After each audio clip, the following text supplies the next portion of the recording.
Well, we're feeding Grant his breakfast in a cupcake pan today. See, Milo, come here. Come here. And that has helped him with slowing down on his eating tremendously. Milo. Milo's a little piglet. Marley. Well, I guess I gotta come over here. Get these dogs away from him. Maybe I should get everybody a cupcake pan. I was having problems with Grant, even with the bowl tipped over in his bowl. Let me show you. Oh, let me come back and show you after he's done, because I got to keep these little scavengers away from him.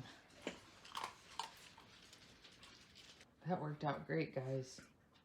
That worked out great. It looks like a cupcake pan is Grant's new dog dish. I'm so happy. This is what I was doing.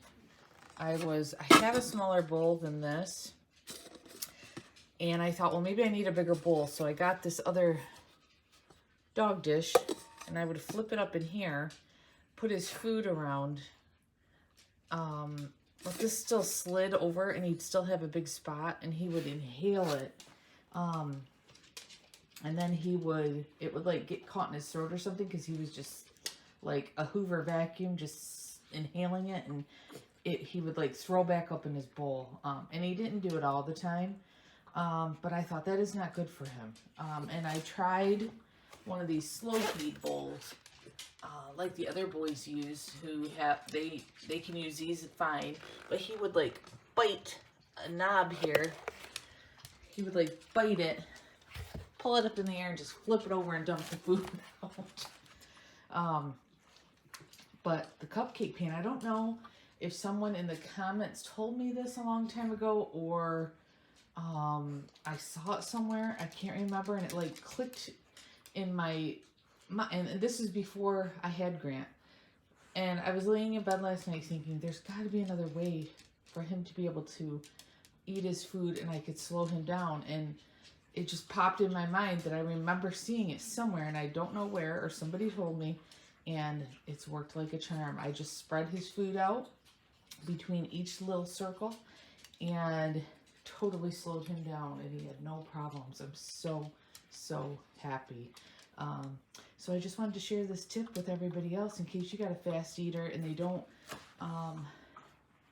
can't use the slow feed bowl, or you can't get your hands on a slow feed bowl. Try your cupcake pan. Now this is a heavier, it's heavier cupcake pan. It does slide around a little bit on the carpet, not much. He didn't flip it over. It was perfect. I'm so happy. I think I'm going to get another one, so if that one's dirty, I have a backup. I have 2 bowls for the other boys too, so when one's a set is getting washed, I have a set of clean ones, so I'll have to grab another. So happy. Well, it's later on in the afternoon, and we're taking Magnum to finally get his stitches out, and Marley has to get a heartworm screening test done.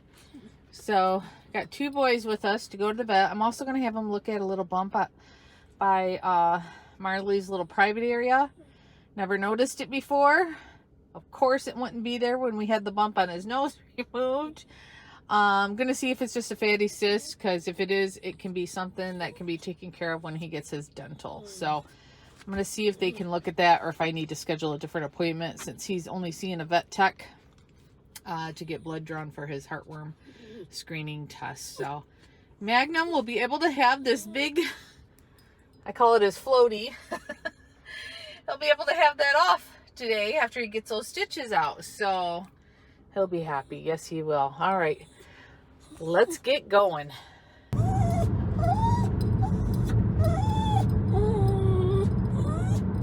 Listen to Magnum. He's the only one that cries on the way to the vet. Yep. He's the only one that cries. I know they really should be in their own little seats in the back, but it's a mile drive. He gets so anxious. Okay, we're pulling in, Magnum. We're pulling in. All right. He gets so anxious going anywhere. He knows he's going to the vet. He's still got this donut on his neck. Right, Magnum? It's almost over with, Magnum. Almost over with. Let's go down to this end one. So when I get you out, I have room. All right. Let me get us checked in. Yes, we still have to call and check in, but I can go in with them. So I think it's ridiculous, but do what we got to do. And it's windy out. It's gloomy and windy. Okay, we're back from the vet. Downpoured on the way back. Thankfully, we have a garage I could pull right in and not have to get soaking wet getting 2 dogs out of the car.